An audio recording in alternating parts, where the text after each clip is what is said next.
മഴ തോരും മുമ്പേലാണെങ്കിൽ സ്റ്റാൻലി അച്ഛനാണെന്ന് പറഞ്ഞ് വരികയാണ് അലീനയുടെ മുൻപിലോട്ട്. ഇതേ സമയം അലീനയാണെങ്കിൽ സ്റ്റാലിനോട് ദേഷ്യപ്പെടുകയാണ്. എന്തിനാണ് ഇത്രയും നാളായിട്ട് നിങ്ങൾ വന്നത് എന്ന് ചോദിക്കുന്നു. എന്നെ കാണാൻ ഇത്രയും നാൾ നിങ്ങൾ വന്നില്ലല്ലോ എന്ന് ചോദിക്കുന്നു.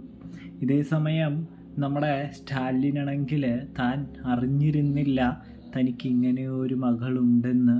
ആ മകൾ ഇത്രയും നാൾ അനാഥാലയത്തിലായിരുന്നു എന്നും ഈ അച്ഛൻ അറിയാതെ പോയി എന്ന് പറയുമ്പോൾ നമ്മുടെ അലീന പറയുന്നുണ്ട്, അത് അച്ഛൻ്റെ തന്നെ പിടിപ്പുകേടല്ലേ, അച്ഛന് സുഖമായിട്ട് എന്നെ കണ്ടുപിടിക്കാൻ സാധിക്കുമായിരുന്നു, പക്ഷേ അച്ഛൻ അതിന് ശ്രമിച്ചില്ലല്ലോ എന്ന് ചോദിക്കുന്നു. പിന്നെ എന്തിനാണ് ഇപ്പോൾ എന്നെ കാണാനായിട്ട് വന്നത് എന്ന് ചോദിക്കുന്നു.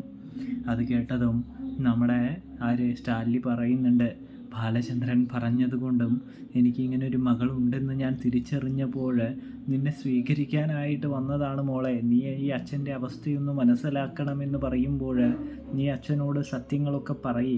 നീ ഇത്ര നാൾ എവിടെയായിരുന്നു, എങ്ങനെയാണ് ജീവിച്ചത് എന്നൊക്കെ ചോദിച്ച് മനസ്സിലാക്കാൻ സ്റ്റാലിൻ പ്രയോഗിക്കുകയാണ് ഒരടവുകൾ. ഇതേ സമയം അലീന ഓരോന്നൊക്കെ സ്റ്റാലിനോട് തുറന്നു പറയുമ്പോൾ സ്റ്റാലിൻ മനസ്സിലാക്കുകയാണ് ബാലചന്ദ്രൻ പറഞ്ഞത് ശരിയാണ്, ഇത് കളവോ ചതിയോ ഒന്നും തന്നെയല്ല, ഇത് തൻ്റെ യഥാർത്ഥ മകളാണ്, വൈശയിൽ തനിക്ക് ജനിച്ച തൻ്റെ മകൾ എന്ന് തിരിച്ചറിയുന്ന കാഴ്ച കാണാനായിട്ട് സാധിക്കുന്നുണ്ട്.